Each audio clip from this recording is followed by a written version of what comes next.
Ayan po, nasangkutsa ko na ng mabuti yung aking sangkap. So, isasara ko na po ang ating pressure cooker.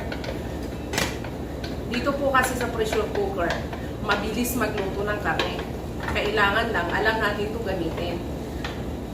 Maging may ingat lang po tayo sa paggamit ng pressure cooker kasi yung iba po, hindi nila alam gamitin, which is sumasabog siya. So, kapag kumulo po, mga 10 minutes lang, orasan ko lang siya ng 10 minutes and then ilalagay ko na po ang aking rice.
Yan, ilalagay ko na yung aking rice.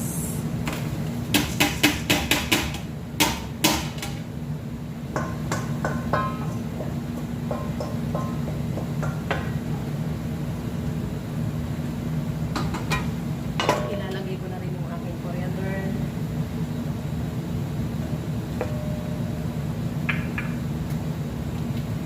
Pag-isip, ilalagay ko na rin yung aking garlic, aking hot chili.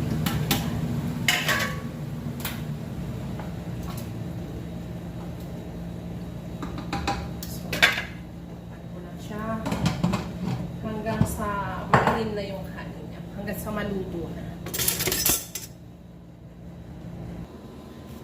So, habang naghihintay akong maluto ang aking rice, gagawa po ako ng fresh salad. Ito yung lettuce nila. Yan. Hinugasan ko na po at na-drain na rin. Every time nakakain po sila dito, laging may laging may mga ganito. Yung mga fresh salad. Yan.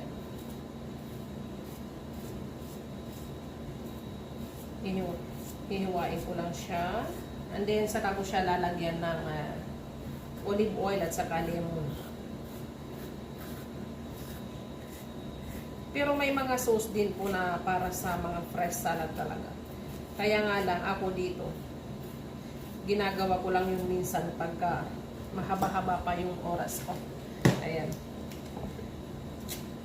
Pero pagka wala naman na akong oras, lemon na lang, olive oil at saka asin. Yan.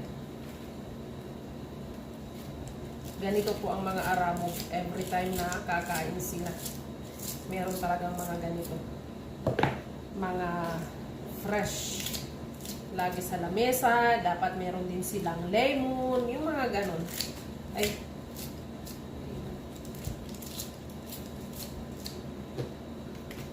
sa atin naman sa Pilipinas, after eating, may saging.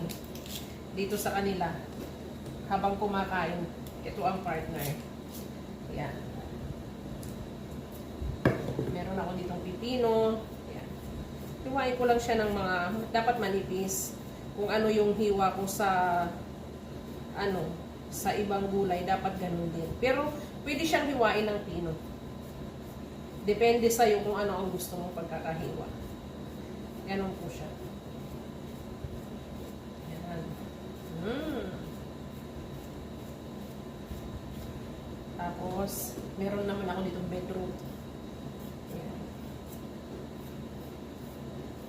Itong beetroot na to, pagka fresh siya, malambot, para siyang patatas. Maganda to para sa mga mabababa ang hemoglobin. Totoo yun kasi dati, nung bumaba yung hemoglobin ko, kinakain ko to. Nakasurvive ako dito. Tinuruan ako ng amo ko. So, ayan po. Meron din ako ditong ano. Ito. Kahit anong gulay na mga pwedeng kainin siya sa fresh. Yan, inilalagay ko. Ayan. So, ito na. Lalagyan ko na lang siya ng lemon at saka olive oil. Pwede ka rin po maglagay ng ano, yung carrots.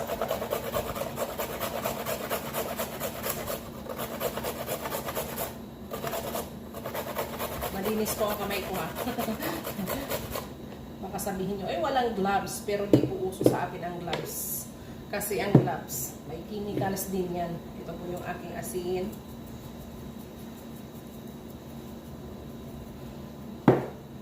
Yung iba, magpupunas ng ano, tissue sa food. Ako hindi ko ginagawa yun. Kasi ang tissue, gloves, meron din po yan mga chemicals. Instead, maghugas na lang ako ng kamay ko. Healthy pa. Lemon. Aray ko.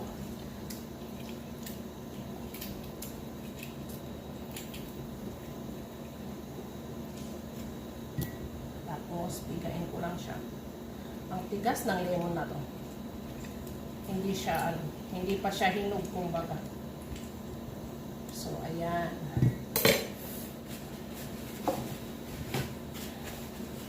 And then, i-mix ko lang. So, ready to eat na po siya. Ito na ang partner ng aking, kabsa. Pag nagluluto po ako dito mga sokolabs, mostly, hindi ko napipicturean pagluto na. Yun ang laging ko. Yun ang laging kulang sa mga video ko kasi pag naluluto, nandyan na kaagad sila. Nagkakagulo na kaagad sila. Dapat kasi sandukin ko na kaagad. Yung mga ganun ba. Kaya mostly, hindi na ako nakakapag video. Kasi pag na-video ko, ay hindi na ako makakapag-video kasi kakain na sila. So, yan po ang yan po ang aking salad for today. Ayan. See? Luto na po mga sukilabs ang aking lunch. Kaya nga lang, ayun na siya. Taran! Hindi ko na na-videohan. Kasi nagmamadali na sila. Gusto na nilang kumain. So, yan po ang aking for today's mga sukilabs. Thank you for watching.